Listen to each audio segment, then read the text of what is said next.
Heading into Memorial Day weekend on Locked On Coyotes, today we answer the question, how important is hockey to the community here in Arizona? We welcome a very special guest who helps answer that question as he tells us about a very special community dedicated to helping veterans living in Arizona find a special hockey family. This is Locked On Coyotes Grows the Game. You're Locked On Coyotes, your daily podcast on the Arizona Coyotes, part of the Locked On Podcast Network, your team every day.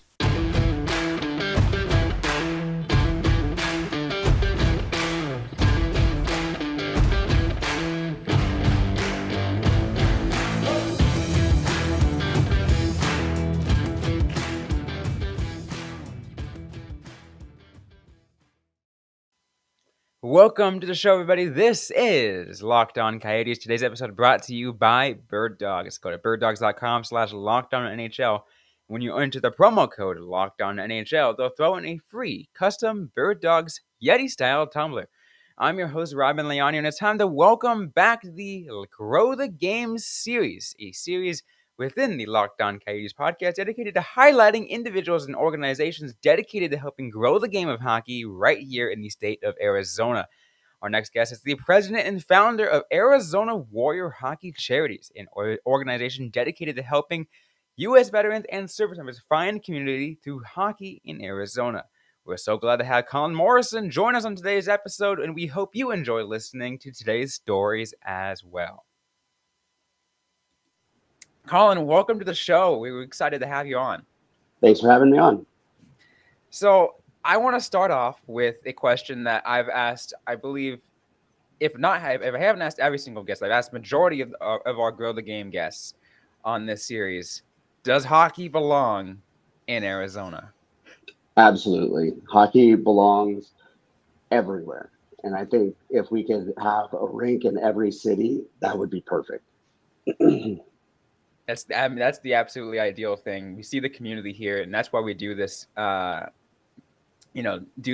series. We want to get to a little bit know about you. Like, what's your background, and how did you get to, here to Arizona and grow up the program that you did? Well, I grew up on the Central Coast of California, and I grew up playing roller hockey.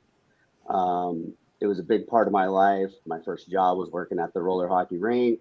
I was a ref, played in leagues, coached in leagues. And in between my junior and senior year of high school, I joined the delayed entry program for the United States Marine Corps. I ended up going to boot camp in 2001, prior to 9/11. And when I got to my unit in 29 Palms, California, they actually had a very dilapidated outdoor roller rink. And so I found myself spending as much free time out there as I could, and found out they actually had a team for our base. So I had the opportunity of actually playing a little bit for the Marine Corps while I was in.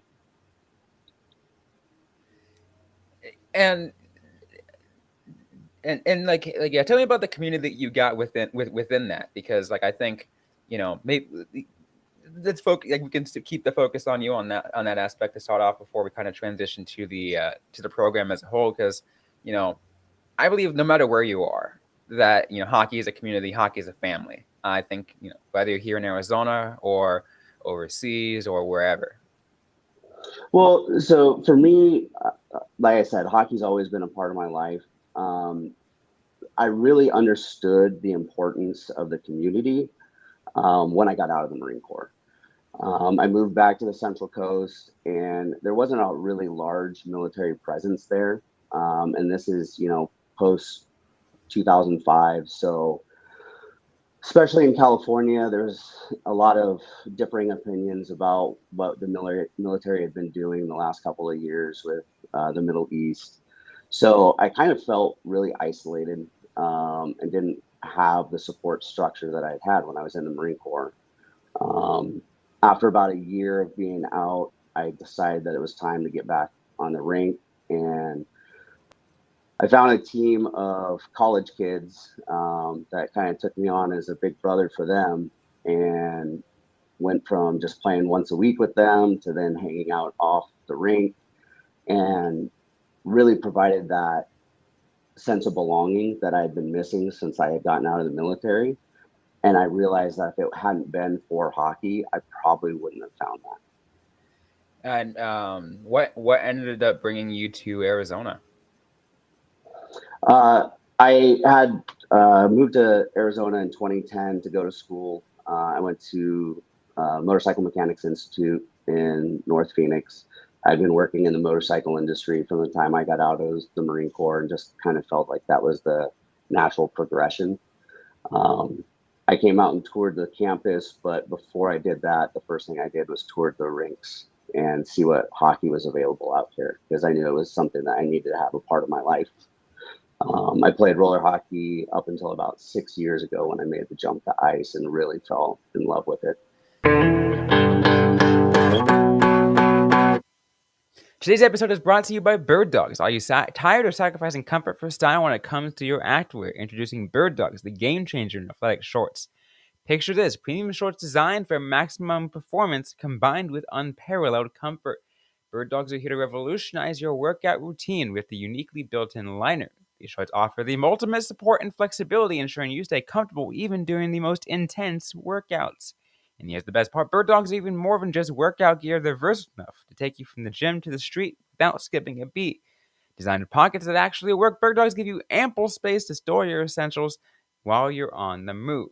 Bird Dogs are made of premium, breathable fabric that keeps you cool and dry throughout your activities, perfect for the trails, the gym, or simply just lounging around.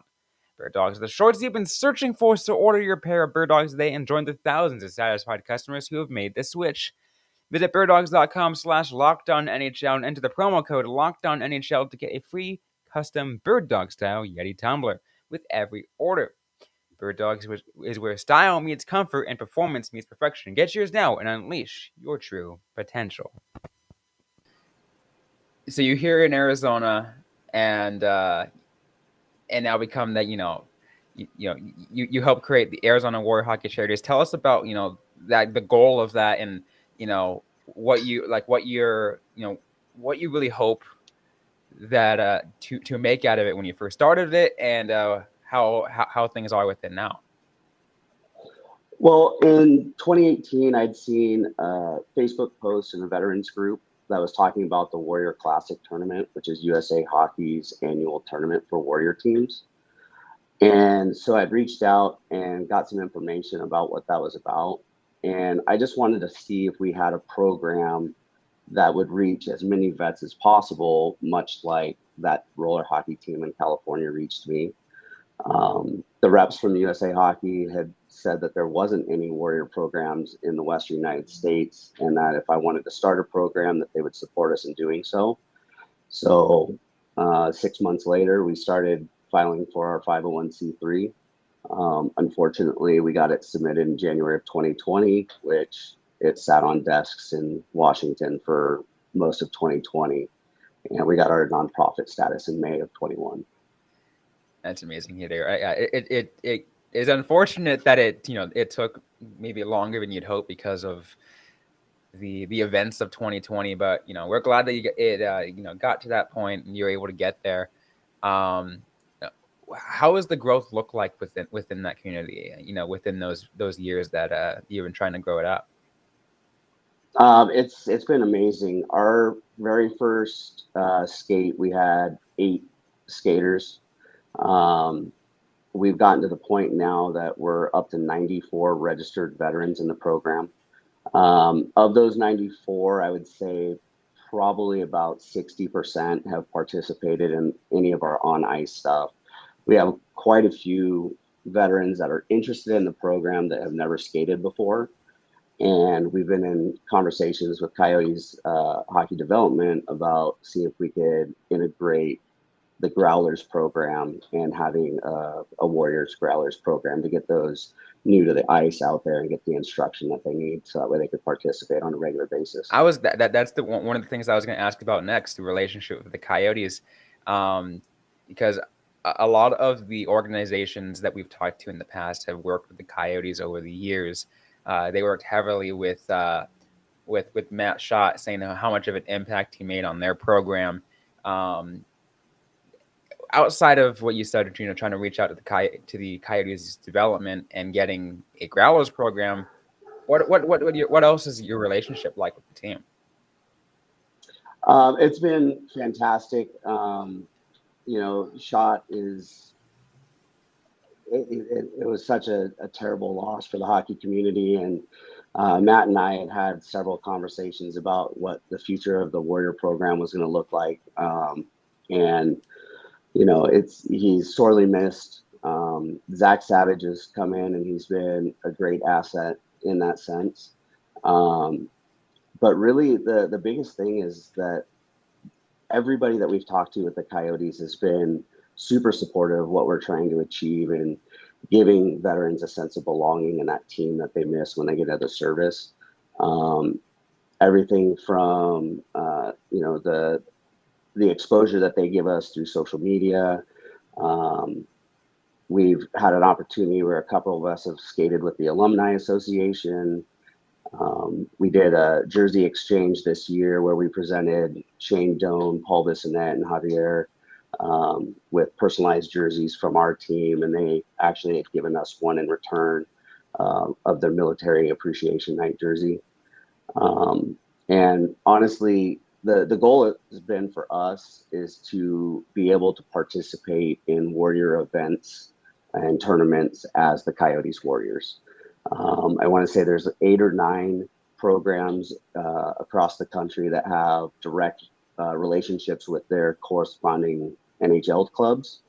And I've been very vocal about wanting to have that partnership and being one of those that really can show the importance of hockey in the veteran community, not just here in Arizona, but also at a national and international level.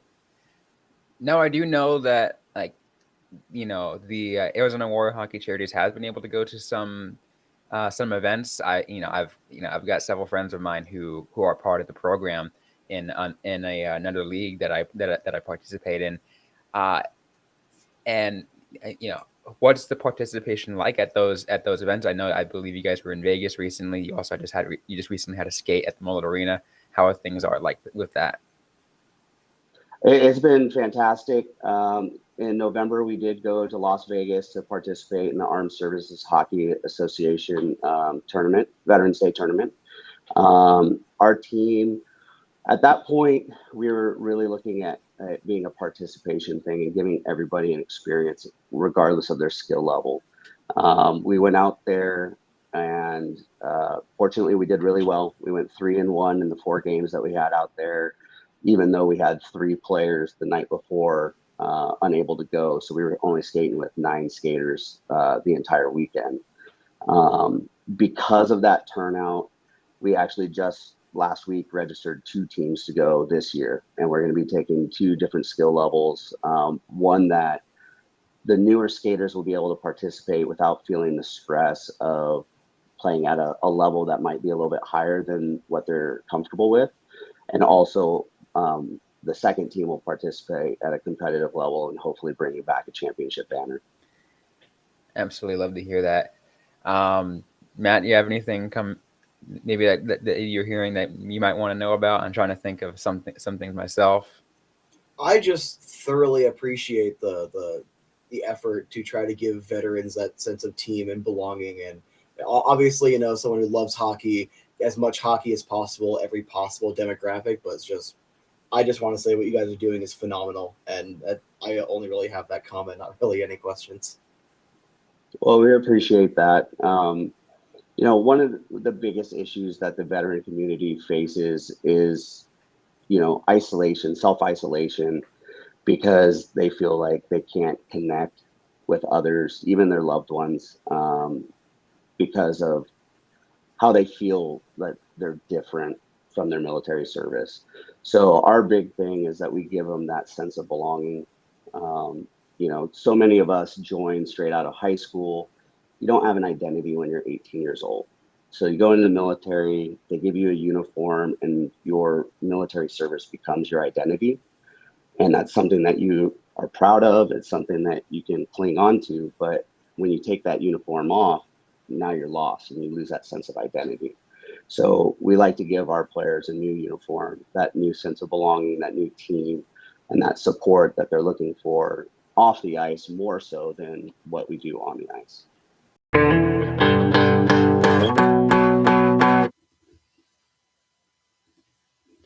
And today's episode is brought to you by FanDuel. Make a fast break to FanDuel during the NBA playoffs because right now, new customers get a no-sweat first bet up to $1,000. That's $1,000 in bonus bets back if your first bet doesn't win.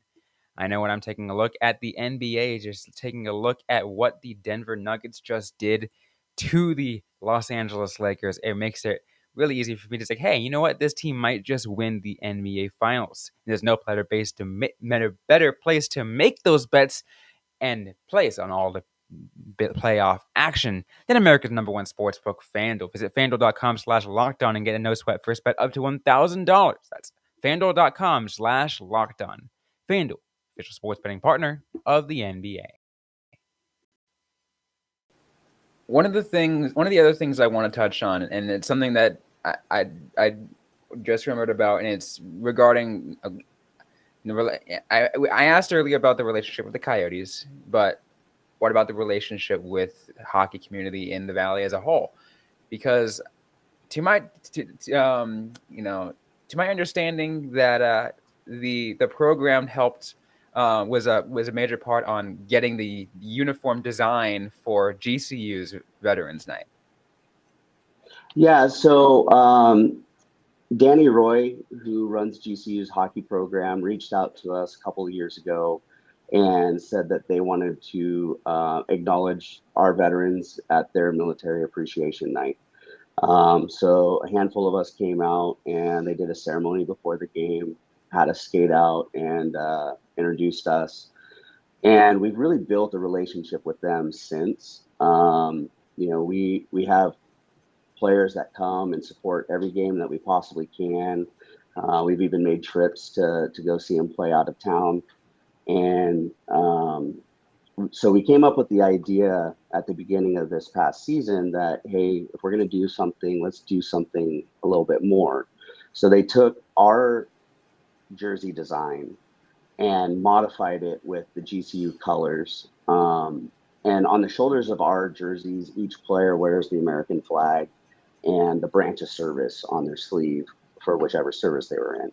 So we've removed those and we put the two GCU logos, the letter and the Lopes logo on those for them. And they wore those on their military appreciation night. And it's been a great testament to the relationship that we have between the two programs. One that I'm proud to say that two of the players that graduated last month are actually going to be coming on as coaches with our program. We actually have a meeting to introduce them to our leadership group tonight. That's awesome. And you want to always see progression moving forward. You want to be able to see. It's awesome to see coaches come in too.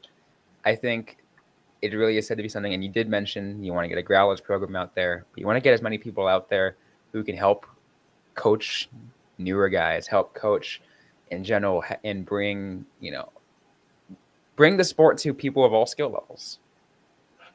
Absolutely, and that's the biggest thing for us is we want to encourage those new people to come out. We've got a Navy veteran, Sean, that he came out and just sat and watched us play on the bench one day. And I think we only had like 10 or 11 skaters show up that night. So we didn't even have any subs on the bench to sit there and talk to him. And he just sat there and he watched. Well, the next week he showed up with skates, and it was pretty much he would enter the ice from one door and then skate to the other door and get back on the bench. But he made that effort. Fast forward a couple of months, and he went to Colorado with us for a pond hockey tournament, and he was playing in that tournament. So it's really a testament that, the desire's there, the sense of belonging is there, and we want to encourage everybody, regardless of what your skill level is, or if you've even been on the ice before, to know that you can participate, and everybody's supportive about it, regardless of their skill level. When we do our scrimmages, we have all skill levels out there. And we encourage the new players. We give them the space. We make sure that they're getting the puck and they're actually being involved, so that way they want to come back. So I think in order to grow the game, it's great to have skilled players, but really you need to focus on those that are new to the game and cultivate that passion for it and support them, because those are the people that you're going to alienate, and they're going to come out one time. And if they don't have a good time, they're never going to come back. And you don't grow a program that way. And how is, like, what kind of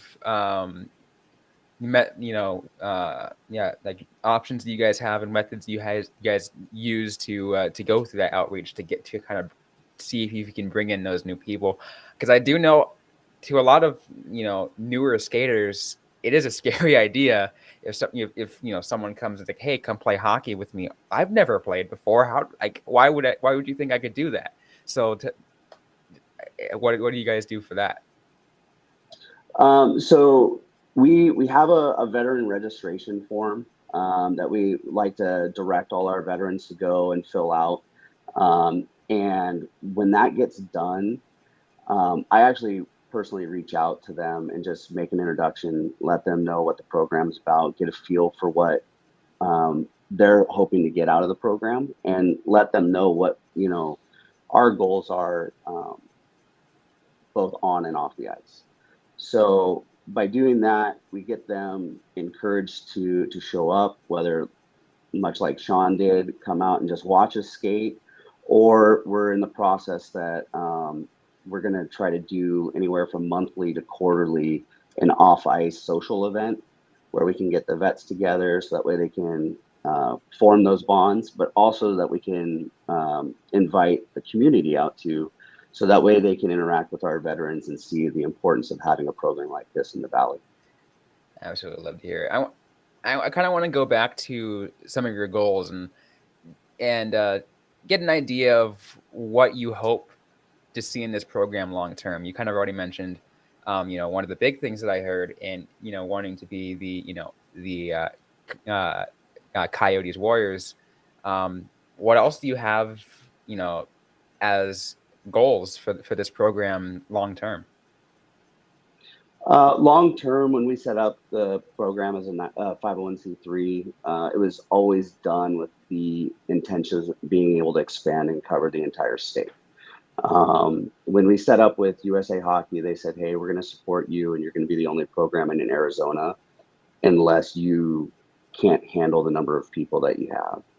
So we started it so that way we can expand to Flagstaff, we can expand to Tucson. If Yuma gets a sheet of ice, wherever there's ice in the Valley and there's veterans, that they can operate under our 501c3 independently of what we're doing here in the Valley. So they'll have their own board of directors and their own leadership, and that way we can reach as many vets as possible. And ultimately, we want to just provide another resource to the veteran community, to feel like that they can get the acceptance and the inclusion that they need. Awesome. Is there anything that I'm not asking that you feel like our listeners should know about this program, about you, about hockey in Arizona? Well, I mean, the importance of having a team like the Coyotes in the Valley, we've been able to grow from 8 to 90 plus veterans in the last 2 years, in large part because of the Coyotes support. If it wasn't for them taking the time to make posts on their social media channels that would then reach people that we otherwise wouldn't have an opportunity to, we'd probably still be at half the numbers that we're currently at. And knowing that the support is for hockey in the Valley is there for all groups, much like when we were coming in through Arizona Amateur Hockey Association, the Alpha program was a month behind us. So I was able to make a relationship with Matt over there because he was picking my brain because I was a month ahead of him in the process. So he was able to come in and ask me some of those questions. And through that, not only was I able to build the relationship there, but we actually were able to get some players from the program that cross over between the two groups that come out and participate with us. And I think, and that speaks testament is that, hockey is very inclusive. To be able to have the crossover between two programs like veterans and the Alpha program, I think is great for the community. Is it shows that we're all united and that we all have this love for hockey, and that in order to grow hockey in the Valley, I think it's essential that we have a team here. Awesome, Colin. We really appreciate you having us on. If there's any potential veterans who are listening to this show who or might be interested in in the program who aren't in the program yet already, Colin, how can they find you guys? The easiest way is probably through our Instagram. It's Arizona Warrior Hockey, all spelled out. We'll have a link there that will take you to the veteran registration page.